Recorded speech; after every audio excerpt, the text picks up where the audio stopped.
Hey, welcome back to the Rat Review Entertainment, guys. And yeah, it's happened. It's finally here. We got to the final episode of The Walking Dead, the series 11 finale, the season 11 finale, the series finale. Everything is over, kind of, sort of. But the main adaptation of the comic book version of the story is now complete. There's a lot to go through, and we are going to talk about it in this video. But before we get into that, I want to remind you guys that financial times are really tough for a lot of people. So if you do want to start on your investment journey, it might be a good time because the market is down. You can use Webull, the link down in the description box below, to get yourself some free stocks, as well as Robinhood. Or if you want some free crypto from a legitimate place, or at least a place that's still considered legitimate, you can get free crypto from Coinbase.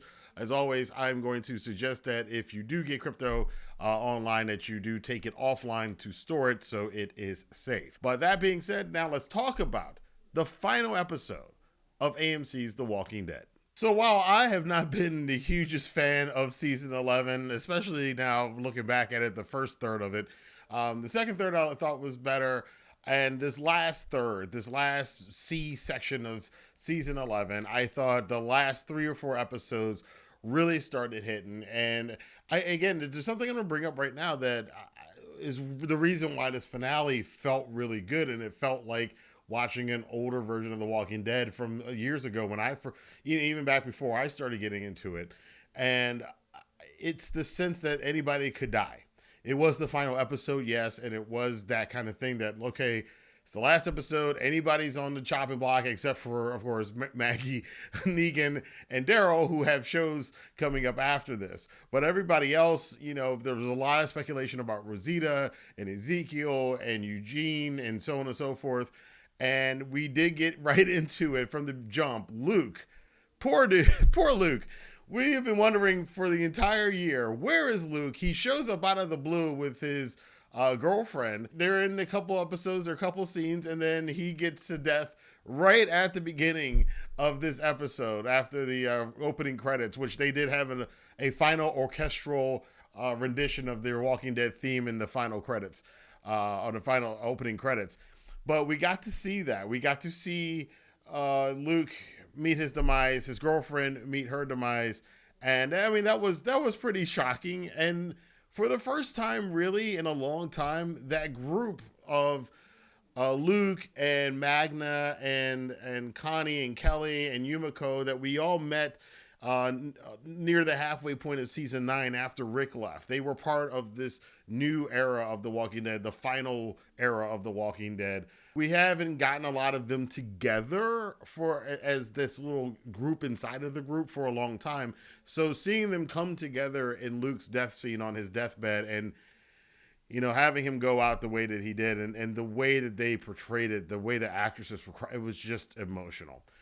We then had Judith, who did finally blurt out stuff about her father and her mother, Rick and Michonne. Daryl and Carol, they finally catch wind of it. It wasn't as big a dramatic scene as I thought it was going to be, but it kind of was peppered throughout the episode.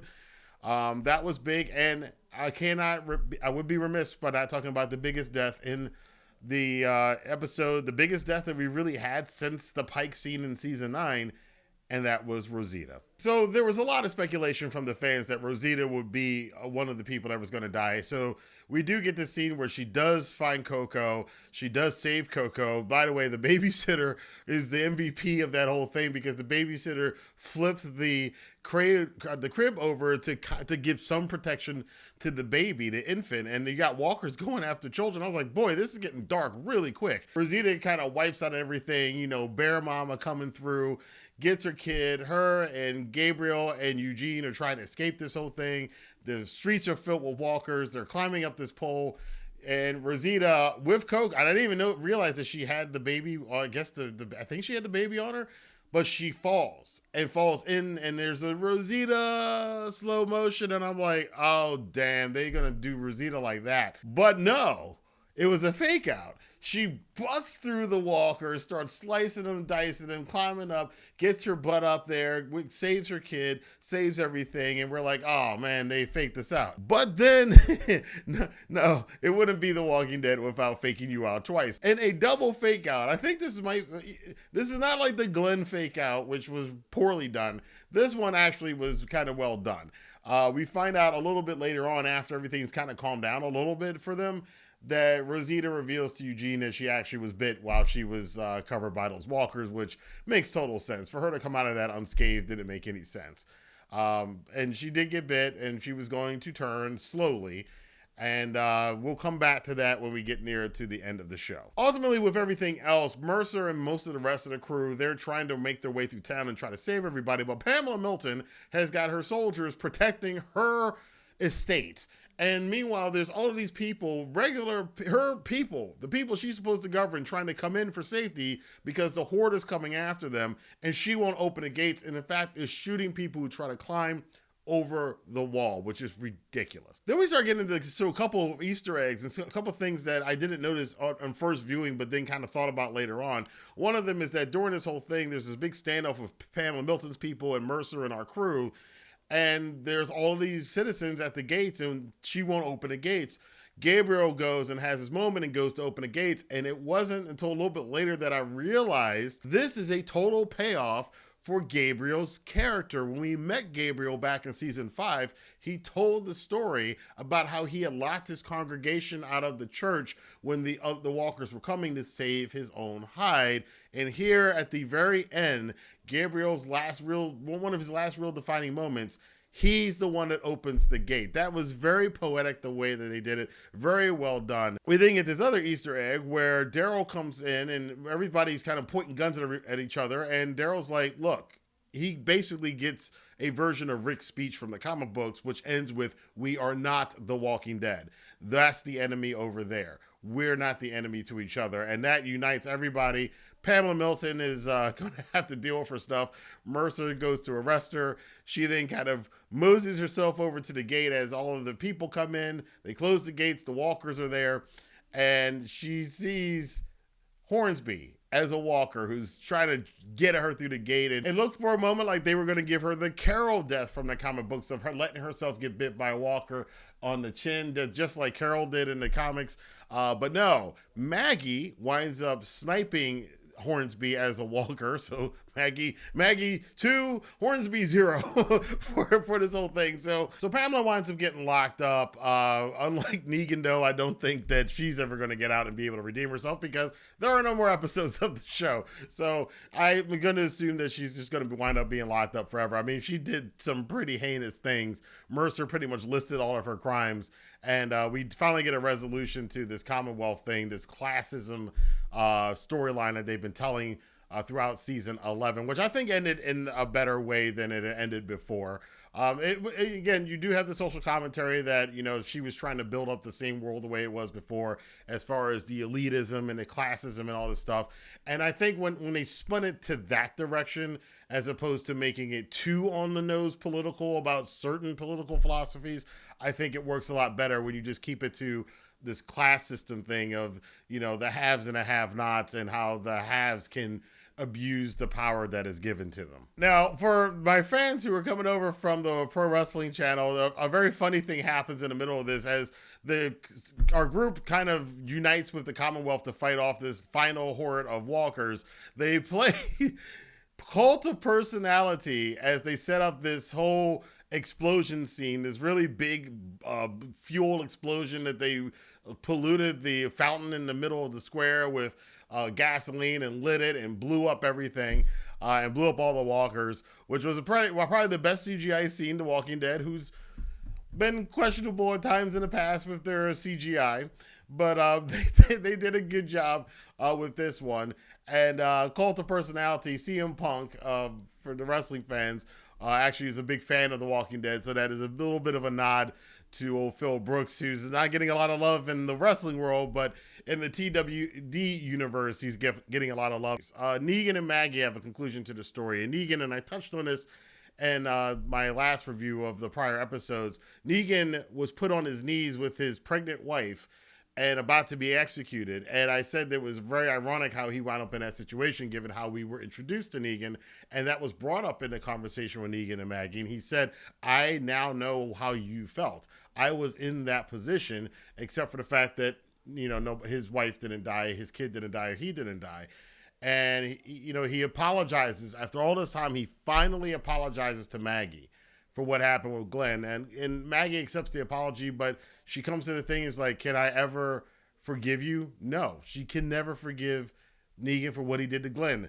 Half the fan base can never forgive Negan for what he did to Glenn. So I think that was the right move for them to take with the character.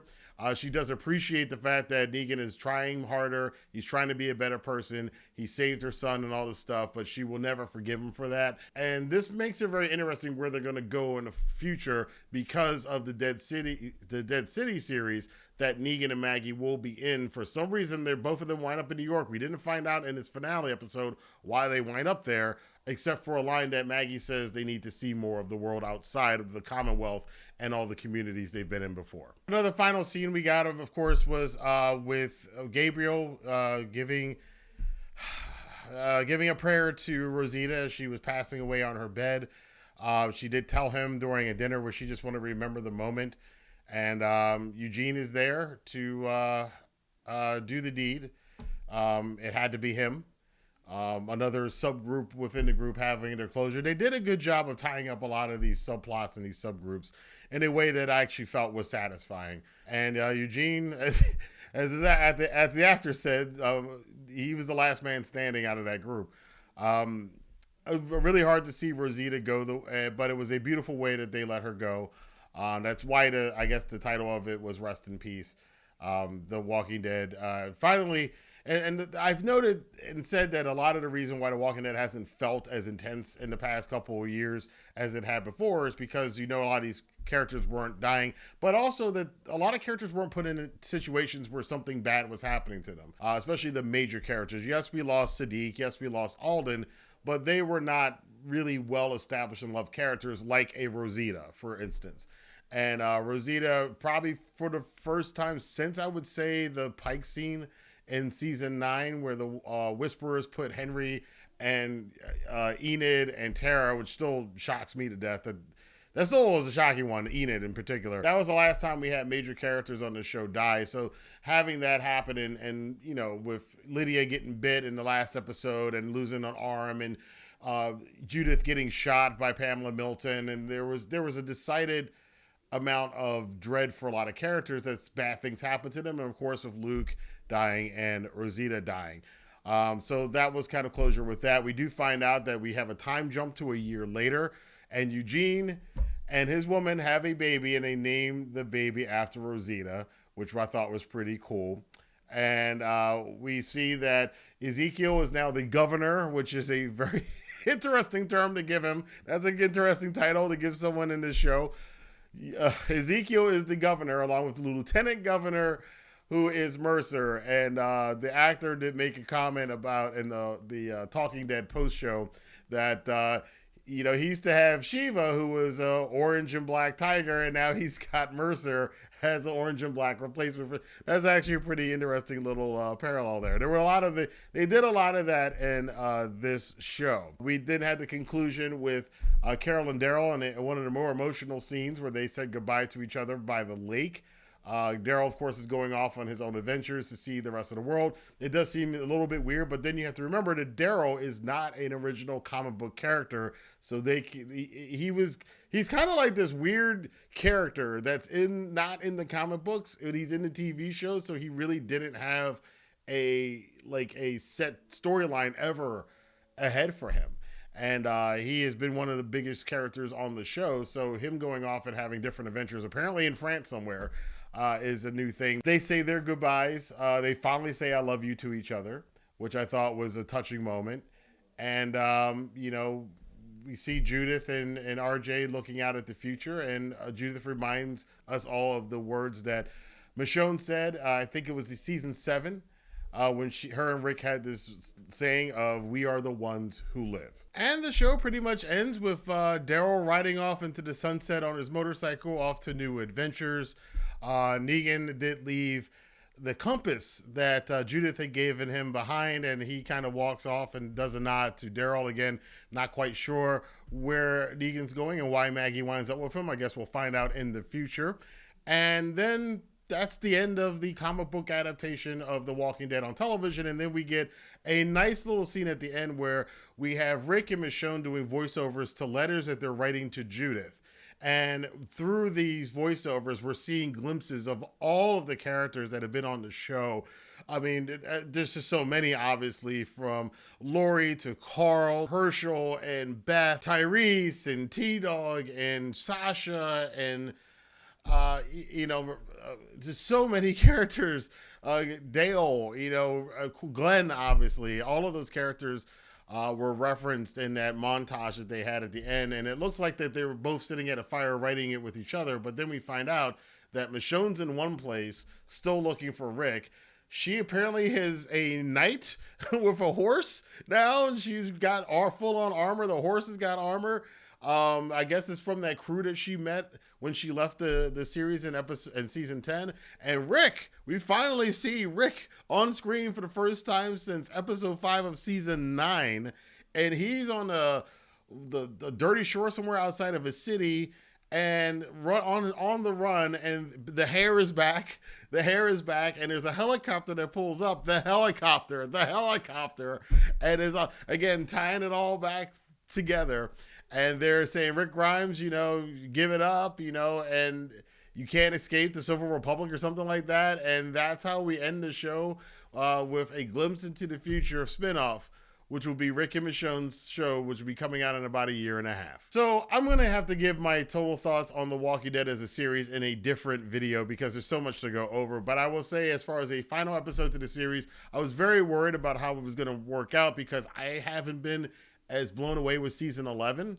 But I will say the final couple episodes, and this being a series finale, for what they were doing, for the finale of this part of the Walking Dead universe, them adapting the comic book, I felt they ended it well. And I think it was not as a final ending as the one from the comic book, of course, which jumped several years forward. But for this show, it was a good ending, again, as far as an adaptation of the comic book. Now, where we're going forward with the spinoffs, that is a story for another time. And I will admit, while I've been critical and a lot of fans have been critical of The Walking Dead over the past couple seasons, even I've been critical of this season, seeing the way they wrapped it up, it was an emotional moment. It was very much, and I've only been watching The Dead, so anybody who's watched my reviews about the show, I only started watching it 5 years ago, binge watched the first 7 seasons, and then have been watching it with the rest of y'all who are Walking Dead fans ever since. And even in just the 5 years, I kind of am a little bit jealous of the people that were able to watch it back in around season 2, 3, and 4, or 1, 2, 3, and 4, and have been following it since then. They got to be on the whole ride through this thing. But even me just being able to be on it live for the last 5 years, it became one of my favorite TV shows. I am a person who doesn't watch a lot of TV shows, that certainly doesn't follow a lot of TV shows, but The Walking Dead was something unique. The Walking Dead, which is a story about a lot of different things. It is a zombie show to a lot of people. It is a character drama to a lot of people. The theme of the show is about dealing with losing people you love and how you live on from there. That we are not The Walking Dead. We are going to move forward, and the overall, and I think at the core, that's one of the things that made this show really work. And again, they got back to that in this final episode, being about the family that you find, being about the people that you go through adversity with and have strong ties to, and what they contribute to their life, even after they pass on, what they pass on for the people that are living and the ones who live, and being able to move forward. That it's as dark and depressing as sometimes and angry and as The Walking Dead is, ultimately, ironically enough, at the core of all of this stuff that this show is about, there's hope in there, which is kind of like, I guess, The Walking Dead is a television version of a Pandora box, really, to be honest about it. It's a unique show that, again, a lot of the general public who haven't watched it forever like to pan it and talk crap about it, whatever, and a lot of the fan base, we have our issues with some of the decisions about the show, but ultimately, I think it's done something that I don't think any other TV show has really done. And I don't think there ever will be another experience like the roller coaster ride that we've all been on. Anybody who's picked up the show, whether you started in season 1, season 4, season 10, the experience of The Walking Dead is definitely one that is unique unto itself. And I like to thank everybody who made that show over the years, because I didn't want to watch the show when it first came out, and I first heard about it for 7 years, and I finally got around to it. And you turned me, a skeptical person who didn't want anything to do with this show, into a fan, and that's got to count for something, I guess. But I want to hear from you guys. I want to know what you guys think about the series finale of The Walking Dead. Let your voice be heard in the comment box below. What was your favorite scene? What made you cry? What are you going to remember about the series? Do you think it was a good way to end the show? And are you looking forward to some of the spin-off shows, including Fear the Walking Dead, which has another season coming up pretty soon? Thank you guys for watching, and I will see you again here for more news, rumors, and reviews on the Rantin Review Entertainment. Have a good day.